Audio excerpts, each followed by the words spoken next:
Humm, baby. Enjoy this great game. What's going on, everybody? Welcome back to the Humm Baby Baseball channel, and it's time to talk about the Toronto Blue Jays. We're going to do a full preview of this team, and we're going to talk about their newest acquisition.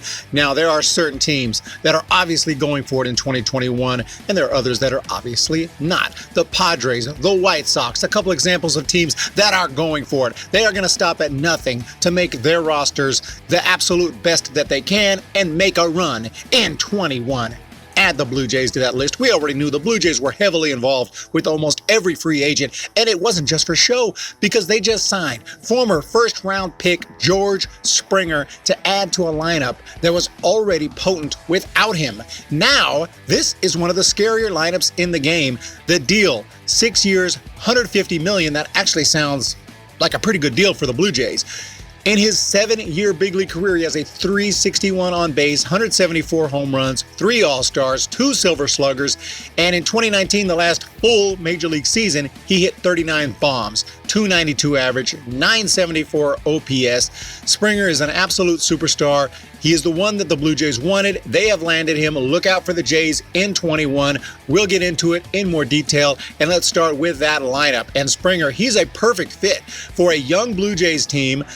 This is someone in his prime, yet he has 7 years of big league experience. He has playoff experience. He has World Series experience. He's going to be joining the likes of Bo Bichette, Vlad Jr., Cavan Biggio, Teoscar Hernandez. Let's check out this lineup. This is a lineup no pitcher should be eager to face. In fact, let's go through it man by man, and it is loaded with power. It can stack up well with pretty much any lineup, including the Dodgers. I'm not saying it's better, but it can stack up pretty damn well. You got George Springer, who we just talked about, superstar. What an addition. Cavan Biggio, he already has 112 walks and a .368 on base percentage, 24 home runs, and 574 at-bats in his career.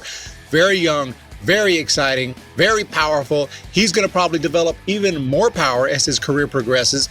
I think he's a threat to hit 30-plus home runs over a 162-game season.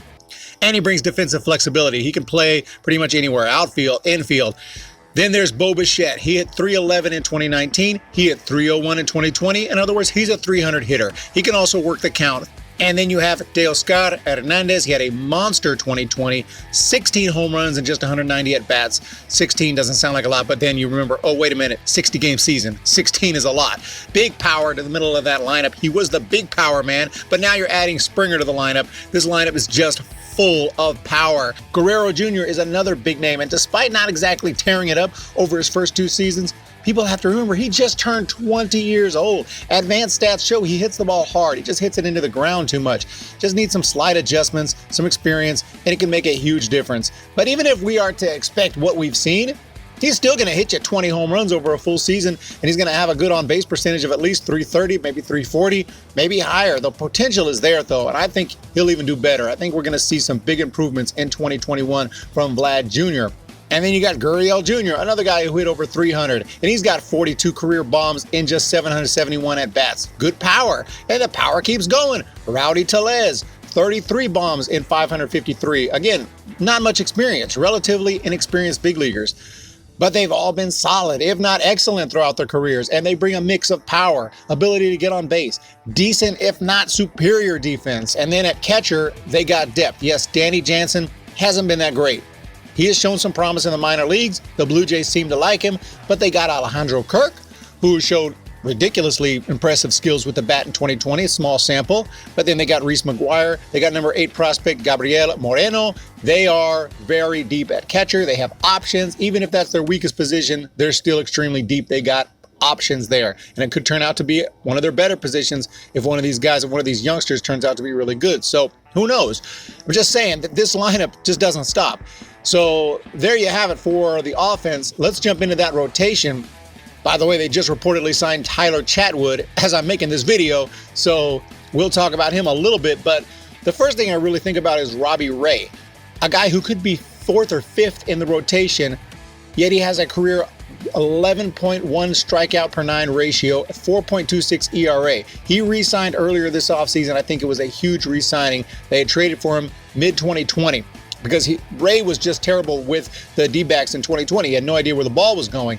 He did improve with the Jays, and figured something out, and hopefully he continues to figure something out going forward. Because if you go back to 2019, he was 12-8 with a 4.34 ERA, 235 strikeouts, and 174 innings. And even then, yeah, he had a 4.3 walk per nine, but that's a lot better than his 7.8 in 2020. So if Ray can get back to anything that resembles that 2019 version, he will be a massive addition to this rotation. And then the rest of the arms, Ryu, superstar, second in the Cy Young in 2019, third in 2020. He is the ace. He's going to anchor this rotation with Nate Pearson and Tanner Roark, both solid if they can stay healthy. And then you got, like I said, Tyler Chatwood. If this is confirmed, he can be a very nice fit as either a starter or reliever. Trent Thornton can be in there, and there's other options like Thomas Hatch, Anthony Kay, and Julian Merriweather, maybe even Ross Stripling. They got so many options that could be in that rotation, and the ones who are not can be in the bullpen, or they can just figure out who they want as a starter, who they want as in the bullpen. They got so much talent. And you got Hatch, who I mentioned, he was a starter in the minors, and then he comes up 3-1, 2.73 ERA in 2020 and 17 appearances. He only started one game, but he looks really good. So the Jays have options and depth for that rotation, and even more now with Chatwood. And if you go to the bullpen, also a lot of options, some of which I already mentioned if they don't make the rotation, or they could be in and out. Who knows? Hatch, Kay, Merriweather, Thornton. Then they still got Shun Yamaguchi. He did not pitch well in 2020, but I was excited about that pickup, and I think he'll get another shot to prove what he can do in 21. Jordan Romano was looking good until he cut his finger, missed the rest of the season, but he has 42 career strikeouts in 30 innings. He can be absolutely filthy. And I mentioned Stripling, experienced arm. He could start some games. He's going to be big out of that bullpen, long reliever. And then you got guys like AJ Cole, Rafael Dolis, both outstanding, both nasty, got some filthy stuff. They're going to be huge. And then the Jays, they also have plenty of pitching depth in their farm system and other guys as well. I don't want to go over every single guy, but they have the resources to put out at least a very good bullpen, if not excellent, in 2021. And that's to go along with this ridiculous lineup and very solid rotation. Could be a great rotation, just depending on how some of these guys perform. But at the end of the day, this team is full. It's complete. They're very formidable. This is one of the better looking teams. Although, yeah, they're going to have to go up against the Yankees and the Rays. They have to deal with a lot of very good teams. But they've done everything necessary and then some to send out a powerful, ready to win competitive team every night. No obvious holes, especially now with the addition of a Springer, and then you add Chatwood to that, and they could add more. It might not be done yet. But this is going to be my preview for now going into 2021. They got a bona fide superstar on the offensive end and the pitching end of the spectrum. And nearly every player on this roster is either in their prime or quickly approaching their prime. This team could do major damage in 21. And even if they don't, it's coming. Their year is coming. I think the Blue Jays are going to be in the World Series in the next 2 to 3 years. I really do. I can't predict they're going to win it just yet, but I think they will make it. So the Blue Jays, got to give them big props, and especially given the fact that they had all the struggles with COVID-19 more than any other team, at least as far as where they were going to play, trying to figure it out. They were going to play in Pittsburgh for a time, and who knows what's going to happen in 21. It's not like we're out of the woods on that whole deal. So the Blue Jays, you got to give them credit for landing Springer and for putting out this team. Full credit. I love what they're doing. And I think they're going to be awesome in 2021. So look for the Blue Jays. I'm going to be very high on them going forward. Let me know what you guys think of the move. And my condolences to Astros fans for losing Springer. I know he was huge for you guys for a long time. But Blue Jays, you guys look fantastic. Congratulations and shout out to Ballcap Sports for the signing. Hope everyone has a great day. Sorry about the audio. It's not the best here. Still not home yet. But we'll be having some regular videos very, very soon. Hope you guys enjoyed the preview. Let me know down below what you think.